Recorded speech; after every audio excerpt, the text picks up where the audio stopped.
Meus irmãos, abram as suas Bíblias no texto do Salmo 127. Salmo 127. Cântico de romagem de Salomão.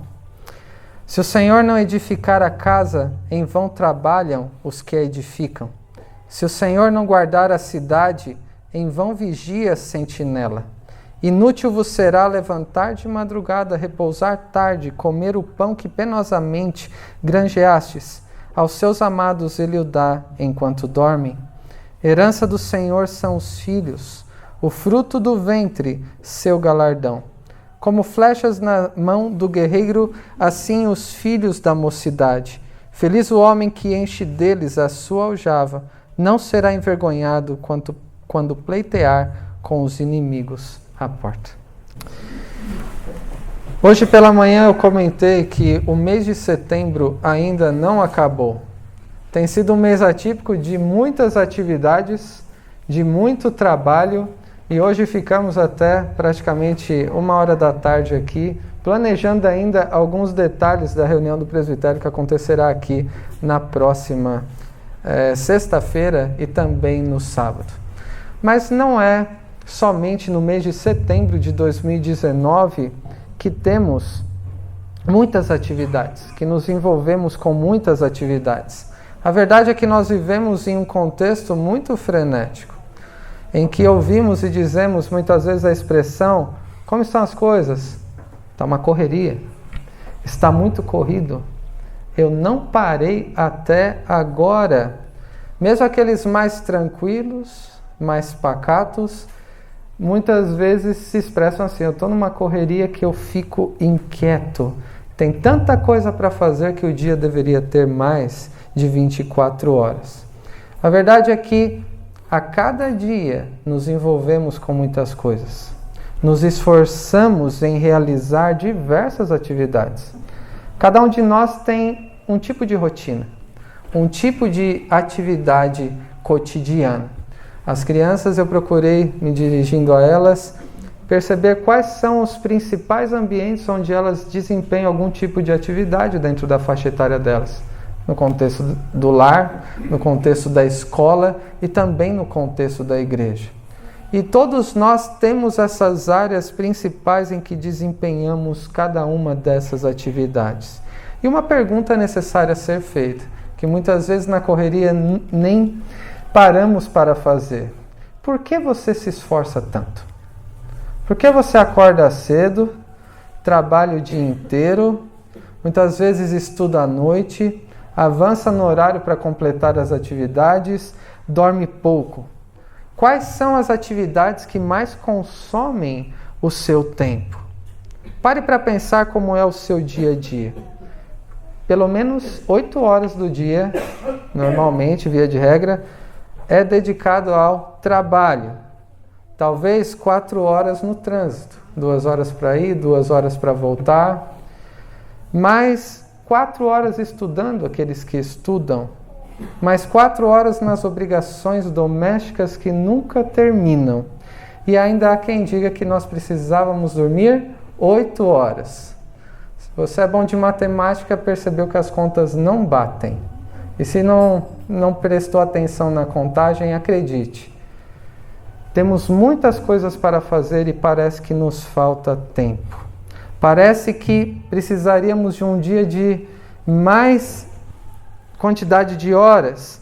E existe um questionamento que muitas vezes aparece, que é: você trabalha para viver ou vive para trabalhar? Qual que é a medida do seu esforço nas suas atividades? Por qual motivo nós corremos e trabalhamos tanto? Melhor do que essa pergunta, você trabalha para viver ou vive para trabalhar, foi a pergunta que Salomão, o autor do Salmo 127, fez lá em Eclesiastes. Ele disse: que proveito tem o homem de todo o seu trabalho com que se afadiga debaixo do sol? Pois que tem o homem de todo o seu trabalho e da fadiga do seu coração, em que ele anda trabalhando debaixo do sol, porque todos os seus dias são dores e o seu trabalho desgosto, até de noite não descansa o seu coração. Também isso é vaidade. Nós nos envolvemos com muitas coisas. Nós trabalhamos muito e a pergunta de Salomão é: qual é o proveito de tanto esforço? Acordar cedo, dormir tarde. Não parar um minuto, não nos dedicamos muitas vezes a coisas importantes como até a família, priorizar questões como a igreja nos momentos em que devemos fazê-lo. Mas nem sempre nós paramos para refletir por que fazemos cada uma dessas coisas. Qual é o propósito de todo o esforço que realizamos na nossa vida? Qual é o propósito de todo o esforço que realizamos para sermos organizados em igreja, neste momento único da história da vida desta igreja? Talvez todo esse esforço seja insuficiente. Talvez todo esse esforço não faça sentido, dependendo da maneira como nós nos esforçamos. E o Salmo 127 nos ajuda a refletir sobre o motivo pelo qual nos esforçamos tanto. Em primeiro lugar, nos versículos 1 e 2, nós vemos sobre a insuficiência da competência humana. No que depender de nós, seremos insuficientes em realizarmos tudo o que pretendemos fazer. Em outras palavras, qualquer esforço que você faça por você mesmo será vão e não terá sentido algum. Se você quer atingir determinados objetivos com sua própria força, com seus próprios ideais e propósitos, tudo isso é inútil. Como disse Salomão em Eclesiastes e também nesse salmo, é vaidade, é correr atrás do vento. E aqui Salomão cita um dos principais empreendimentos humanos.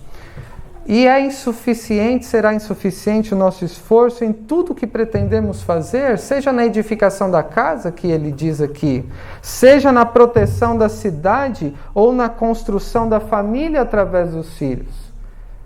Não adianta nos esforçarmos por cada uma dessas áreas. O fato é que por nós mesmos esse esforço será insuficiente. E se pensarmos no autor do Salmo, Salomão, demonstrou que mesmo após ter recebido toda a sabedoria de Deus, ele demonstrou na sua vida como nos momentos em que nos esforçamos para realizar as coisas por nós mesmos, não fará sentido algum. Será pura vaidade. Por que eu digo isso? Salomão, ele foi escolhido por Deus para edificar aquele templo. Algo que foi desejado por Davi e Deus não permitiu que Davi edificasse o templo e disse que seria o filho dele, Salomão.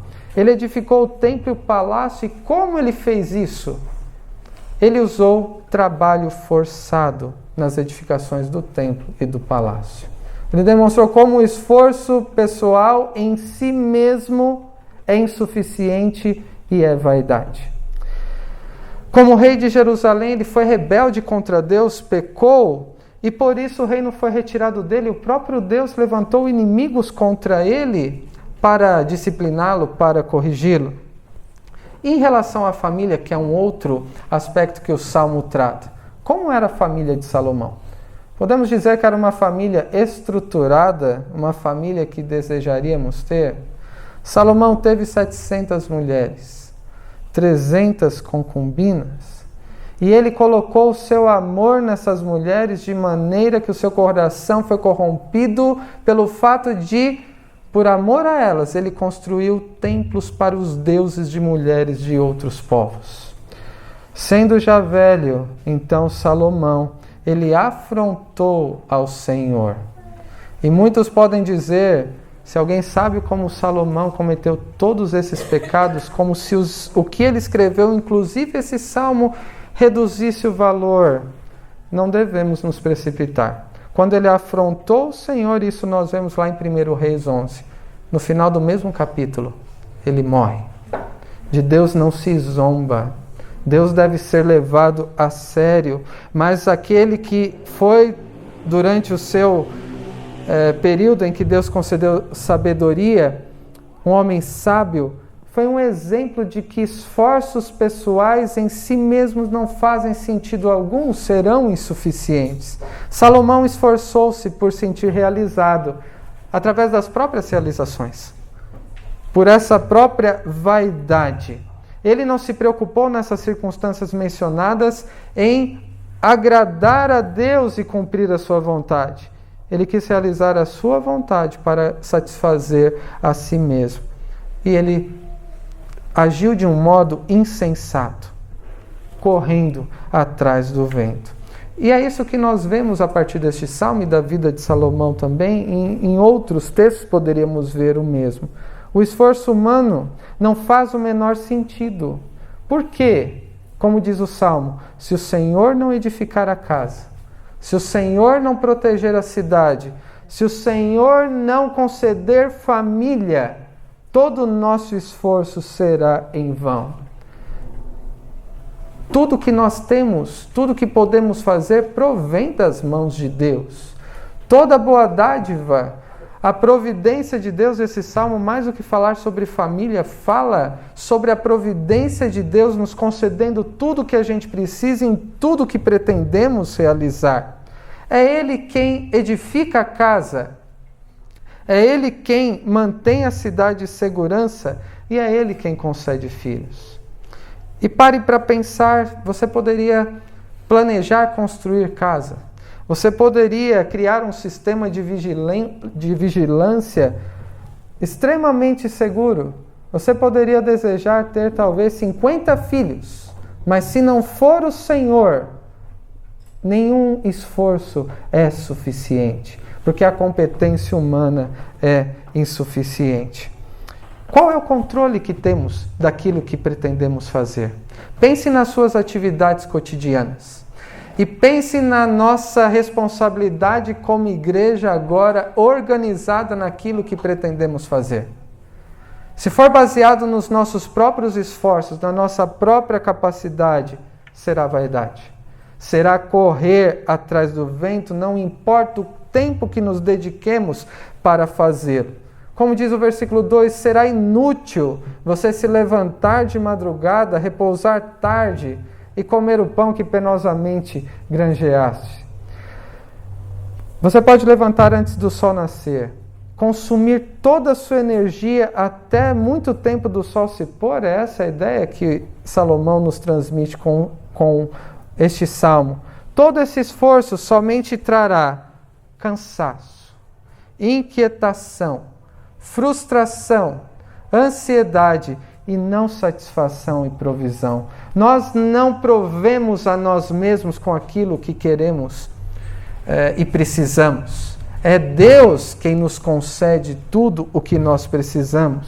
Isso significa que todo o nosso esforço, se não for realizado a partir do trabalho de Deus na sua providência, será inútil, não fará sentido algum. E o Salmo 127 ensina que eu e você, como filhos de Deus, devemos depender em todo o tempo do trabalho de Deus, na sua providência em todas as áreas da nossa vida. E nosso Deus trabalha. Ele não descansou no sentido de ficar ocioso desde o 7º dia da criação. Como Jesus disse, o meu Pai trabalha agora e eu trabalho também, e é em Deus que nós vivemos, nos movemos e existimos, como diz Lucas no livro de Atos. Porém, enquanto nós vivemos, nos esforçamos em realizar todas as coisas, é necessário lembrarmos sempre que a vida cristã não é para ser sem sentido. Começamos dizendo que talvez os esforços que você tem realizado possam ser sem sentido e inúteis. Mas a vida cristã não deve ser inútil e vã. A vida cristã é uma peregrinação que tem um propósito. Esse salmo aponta para casa, para a cidade e para filhos. E tendemos a pensar sobre realidades terrenas, sobre o fato de Deus prover a casa e o sustento, segurança e família. Mas se o propósito da nossa vida consistir nas coisas que podemos construir aqui como casa, segurança e família, seja como for, seremos os mais infelizes de todos os homens. E qual é o propósito do esforço que realizamos? É realização terrena? Quando chegar no final da sua vida, que você não sabe se será amanhã ou se será daqui a 50 anos, olhando para trás, o que você desejará ter realizado? O que você desejará ter construído? Que tipo de família você desejará ter? Que tipo de empreendimentos você desejará ter realizado? A nossa vida cristã não deve consistir principalmente e primeiramente dessas coisas que nós realizamos aqui, porque somos peregrinos. A nossa pátria não é esta em que nós estamos. Estamos aqui de passagem, e este salmo é um salmo de romagem, de peregrinação, de subida, de degraus. São termos para demonstrarem o propósito deles no contexto do saltério.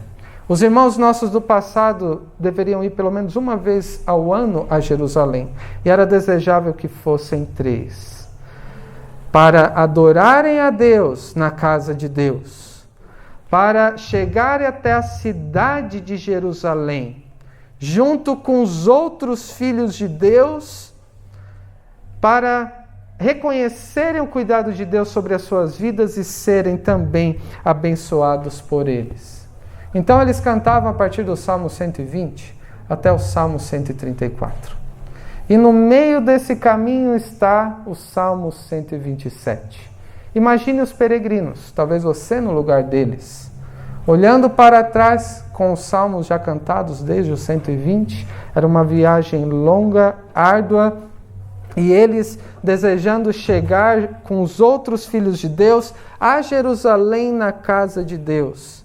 E eles começam a dizer: se o Senhor não edificar a casa, em vão trabalham os que edificam. Se o Senhor não guardar a cidade, em vão vigia a sentinela. Herança do Senhor são os filhos mais à frente. Sobre o que os peregrinos estariam falando?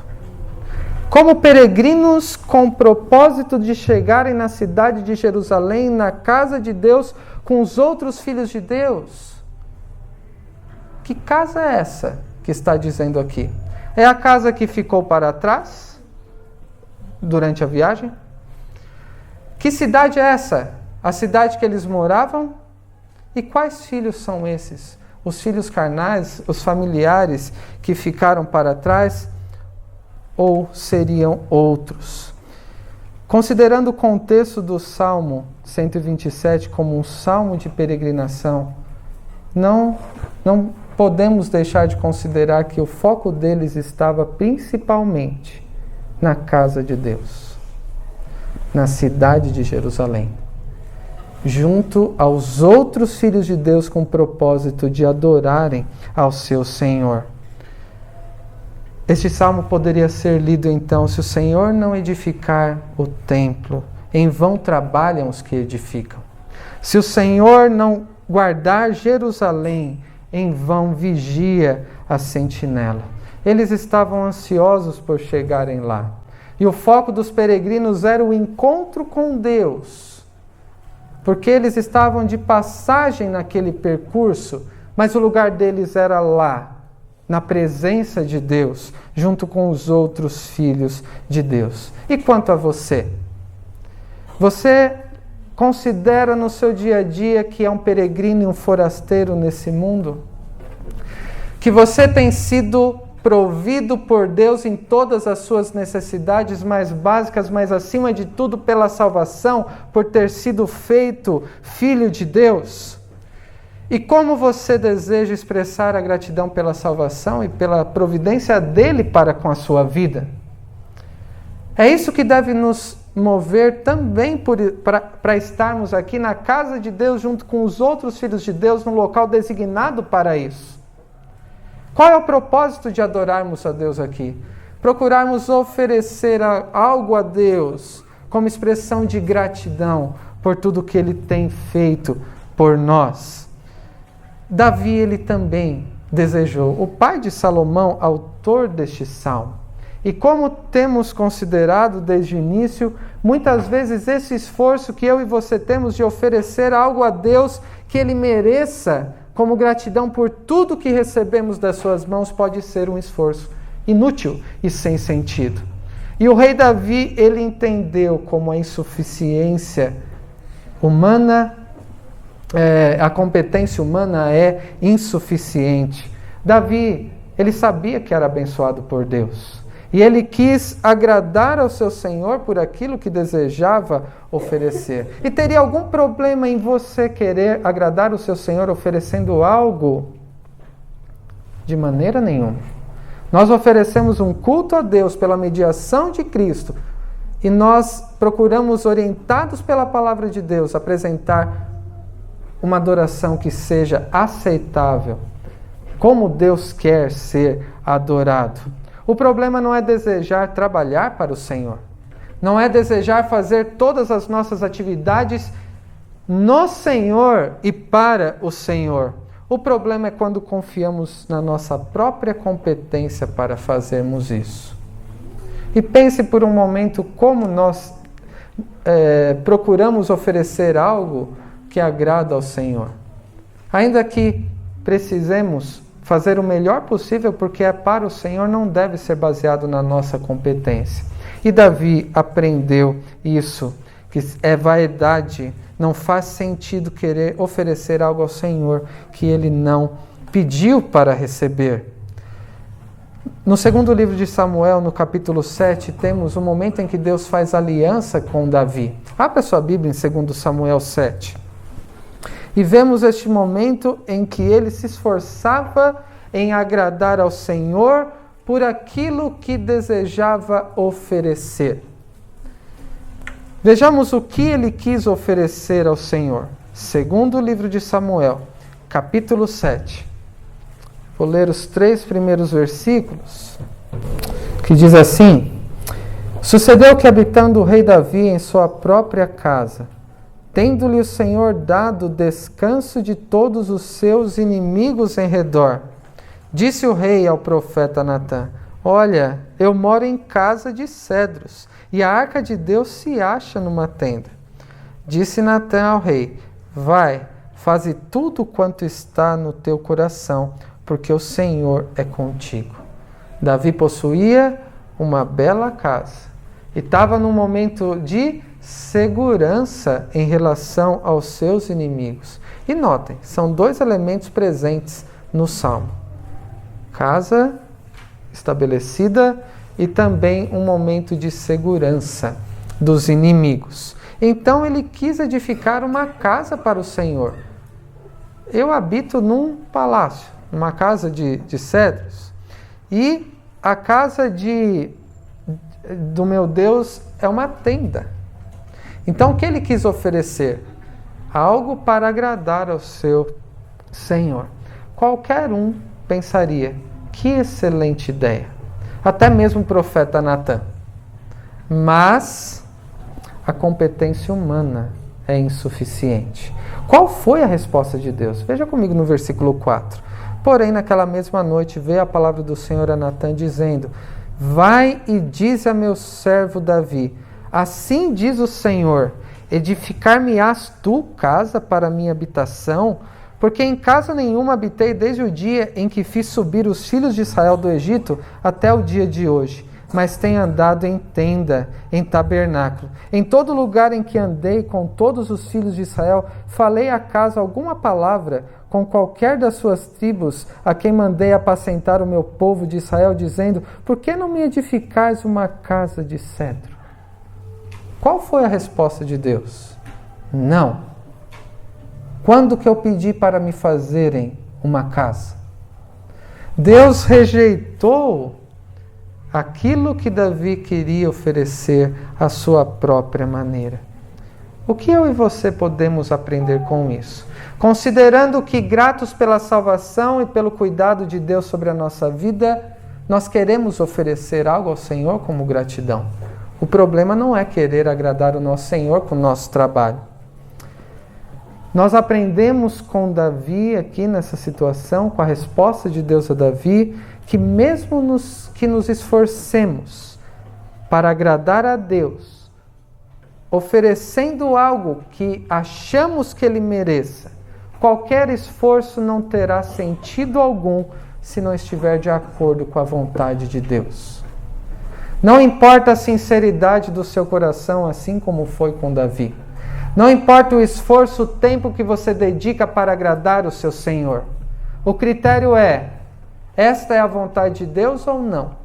Deus quer receber isso ou não? Isso se aplica ao culto? O que está envolvido aqui dentro do culto não é a nossa criatividade, não é a maneira que queremos expressar a nossa gratidão ao Senhor com aquilo que temos para oferecer. O princípio é o que Deus quer receber. Não adianta eu e você aplicarmos todo esforço, tempo e recursos para realizarmos algo que o Senhor, para nós, aos nossos olhos, mereça. Porque, como diz o Salmo, ao seu amado Ele o dá enquanto dorme. O que significa isso? Na nossa versão aqui atualizada, o final do versículo 2 diz: aos seus amados Ele o dá enquanto dormem.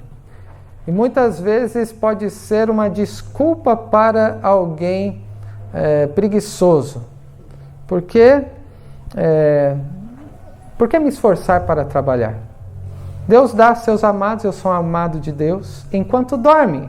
Então, logo, o que eu deverei fazer? Dormir.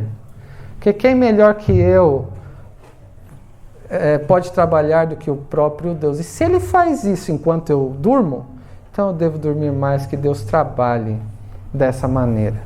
Isso pode ser uma desculpa para preguiçoso. Dormir o dia inteiro, não se dedicar, não se esforçar, mas é claro que esse não é o sentido do Salmo. Vai ter com a formiga, ó preguiçoso. E outros textos, aquele que não trabalha, que também não coma. A palavra de Deus não incentiva a preguiça, mas sim ao trabalho no Senhor e de acordo com a vontade no Senhor. Qual que é o sentido deste salmo? No hebraico não está dessa maneira exatamente: aos seus amados Ele o dá enquanto dorme. O amado está no singular, não está no plural no hebraico. Uma possível tradução seria: Ele provê ao seu amado descanso.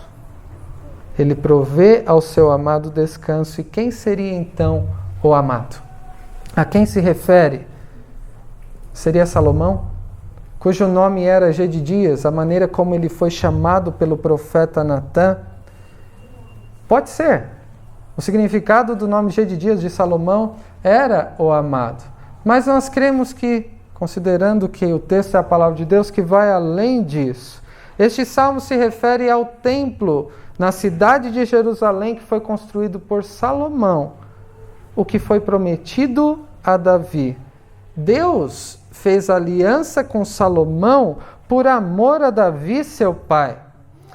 Mas antes Deus fez aliança com Davi. E o que significa Davi? O amado.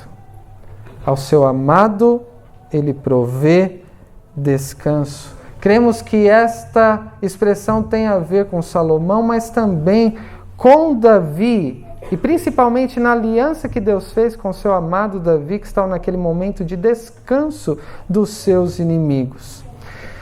Apesar de toda a intenção de Davi, e do esforço que ele tinha a oferecer a Deus uma casa, ele foi rejeitado. Não fazia sentido Davi aplicar o seu esforço pessoal, porque a competência humana é insuficiente, enquanto a suficiência da providência divina é totalmente suficiente. A providência divina é totalmente suficiente. É isso que nós aprendemos nos versículos 3 ao 5. Deus demonstra a suficiência da sua providência no que Ele edifica através de nós, que somos seus filhos.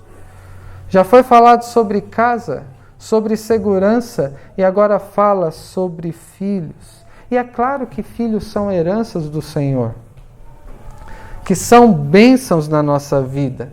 E na ilustração do versículo 3, 4, que os filhos são como flechas na mão do valente, alguém, um guerreiro que sabe manusear essas flechas e os seus arcos, e os pais têm sim a responsabilidade de prepararem, de alinharem essas flechas para que cumpram o propósito da sua vida, que é glorificar a Deus. A educação dos filhos envolve isso, o preparo de flechas que têm um alvo a ser atingido. E somos responsáveis por isso. E será muito feliz quem encher a aljava de filhos, não é? A aljava é aquele lugar onde se coloca as flechas. Então, feliz o homem que enche deles a sua aljava. O que é encher a aljava de filhos? Quantos filhos seriam necessários? Quanto mais filho, mais abençoado vai ser? Com certeza, filho é bênção. Na época do Antigo Testamento, até do Novo, quantos filhos tinha? Com certeza mais de 10. E hoje? 2 eu já estou ganhando de muita gente. O que significa encher a aljava de filhos e aqueles a quem Deus não concede filhos? Não se aplicaria este texto a eles? O que significa encher a aljava?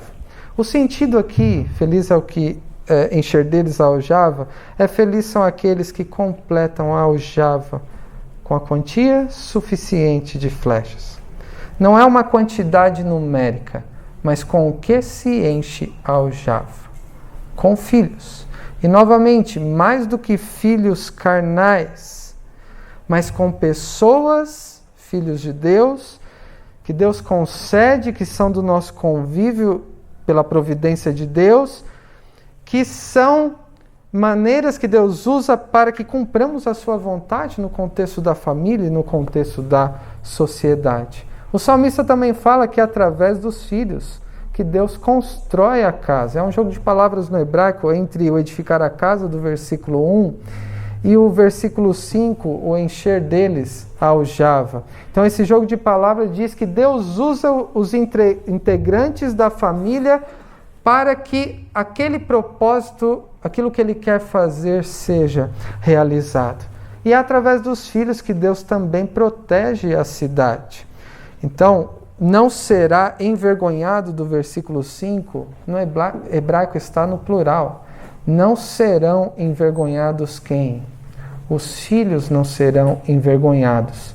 Naquele local, as portas da cidade, lugar de juízo e de julgamento, significando que através dos filhos Deus concede a segurança que necessitamos contra os inimigos. Então nota, é verdade que os filhos são bênção de Deus e que Deus usa os filhos para cumprir o propósito dele no mundo, prover segurança, realizar aquilo que ele quer.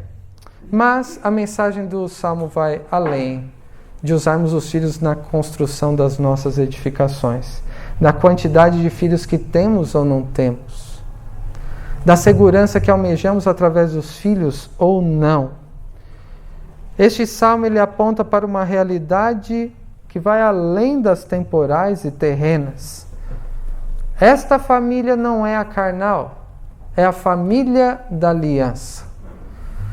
Aqueles peregrinos juntos estavam indo até Jerusalém para adorarem a Deus na casa de Deus.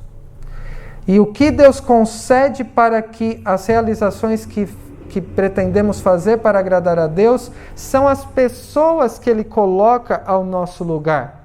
A família da aliança e a organização da igreja aqui é motivo de alegria porque a família da aliança tem um local para se reunir, para adorar e para servir ao Senhor e para que sejamos preparados, alinhados como flechas e cumprimos o papel que Deus tem para nós neste mundo. E a mensagem deste salmo fica ainda mais evidente no texto de 2 Samuel 7 ainda, no que Deus continua dizendo a Davi na aliança que faz com ele. A partir do versículo 8 de 2 Samuel nós lemos: Agora, pois, assim dirás a meu servo Davi, assim diz o Senhor Deus dos exércitos, tomei-te da malhada, de detrás das ovelhas, para que fosses príncipe sobre o meu povo, sobre Israel. Eu fui contigo por onde quer que andaste, eliminei os teus inimigos diante de ti e fiz grande o teu nome, como só os grandes têm na terra. Preparei lugar para o meu povo, para Israel, e o plantarei para que habite no seu lugar e não mais seja perturbado, e jamais os filhos da perversidade o aflijam como dantes, desde o dia em que mandei houvesse juízos sobre o meu povo de Israel. Dar-te-ei, porém, descanso de todos os teus inimigos. Também o Senhor te faz saber que Ele, o Senhor, te fará casa. Tudo o que aconteceu na vida de Davi. Davi, eu te tirei de trás das ovelhas. Eu te coloquei como rei. Eu te fiz vencer sobre os inimigos. Ou seja, todas as realizações de Davi veio de onde? Ou das mãos de quem? Do próprio Deus. Davi, você está querendo construir uma casa para mim. E Deus rejeitou. Mas ao mesmo tempo não foi indiferente ao desejo de Davi de querer agradar ao seu Deus. Você quer construir uma casa para Davi, para mim, Davi, mas eu que vou fazer uma casa através de você. Versículo 12, quando teus dias se cumprirem, descansares com os teus pais, então farei levantar depois de ti o teu descendente, que procederá de ti, e estabelecerei o seu reino. Este edificará uma casa ao meu nome, e eu estabelecerei para sempre o trono do seu reino. Eu lhe serei por pai, e ele me será por filho. Se vier a transgredir, castigá-lo-ei com varas de homens, e com açoites de filhos de homens. Mas a minha misericórdia não se apartará dele, como retirei de Saul, a quem tirei de diante de ti. Porém, a tua casa, o teu reino serão firmados para sempre diante de ti. Teu trono será estabelecido para sempre. Em poucas palavras, Davi queria construir uma casa para Deus. E Deus disse, sou eu que vou construir uma casa através de você. Qual é a lição que nós aprendemos? Neste momento, e é um dos motivos para escolhermos este texto para tratarmos aqui na primeira mensagem após a organização. Mais importante do que pretendemos fazer para o Senhor é o que Ele deseja fazer através de mim e de você, em todas as atividades que pretendemos realizar. Deus construiu uma casa para Davi através da sua descendência. E Ele fala de um descendente. A quem se refere o amado que edificaria o templo? Salomão construiu o templo. Isso foi prometido para Davi. Os dois significam amado, mas o descendente é aquele que o próprio pai disse: este é meu filho amado, em quem me comprazo. O Senhor da aliança, Yahvé, estabeleceu uma dinastia por meio de Davi, de onde veio o Senhor Jesus, que é o amado a quem se refere principalmente este salmo. Davi então reconheceu, depois de ouvir essas palavras de Deus, que se não fosse o que Deus fez por ele, nada do que ele procurasse fazer para Deus faria sentido, porque enquanto a competência humana é insuficiente, é vaidade, a providência de Deus sobre nós é totalmente suficiente. E Davi reconhece isso orando, dizendo: quem sou eu, Senhor? Versículo 18 do mesmo capítulo. E qual é a minha casa para que me tenhas trazido até aqui? Versículo 23. Quem há como teu povo, como Israel, gente única na terra, a quem tu, ó Deus, fizeste resgatar para ser teu povo? 24. Estabeleceste teu povo Israel por teu povo para sempre, tu, ó Senhor, te fizeste o seu Deus.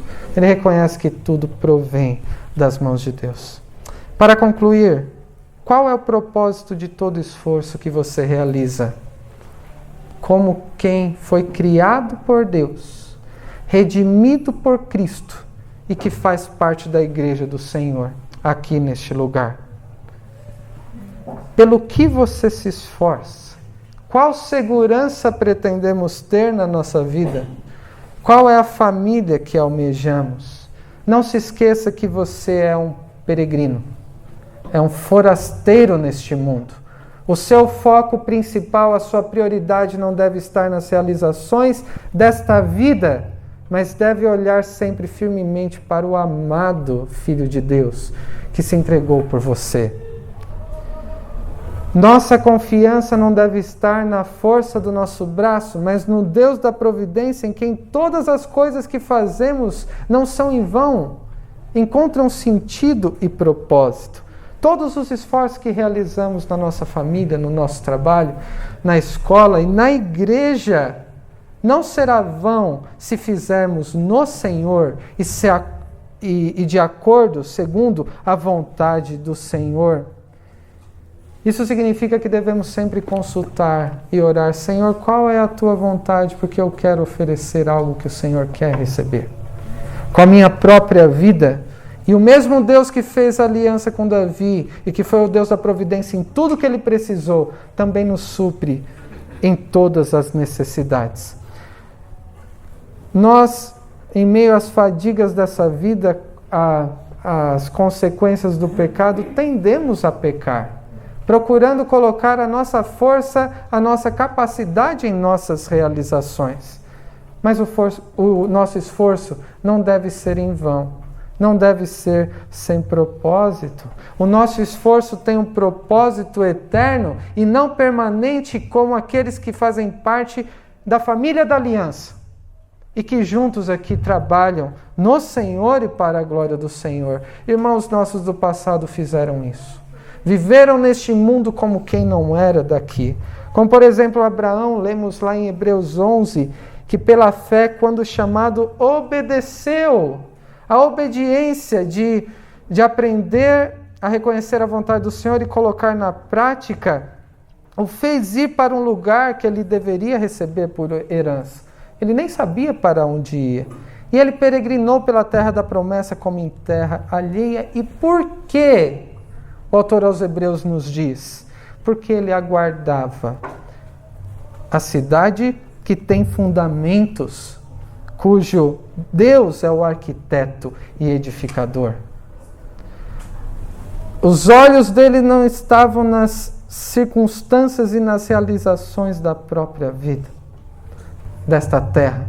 Estavam nas promessas de Deus, na cidade que ele almejava um dia chegar, porque ele sabia que era um peregrino na terra da promessa.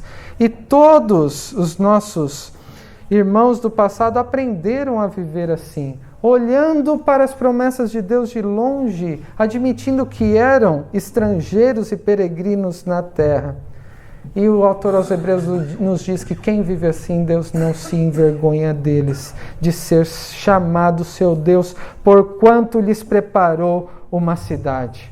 Em poucas palavras aqui, o que movia Abraão e os nossos outros irmãos na maneira de viver, não era aquilo que realizavam, mas sim aquilo que esperavam pelas promessas de Deus.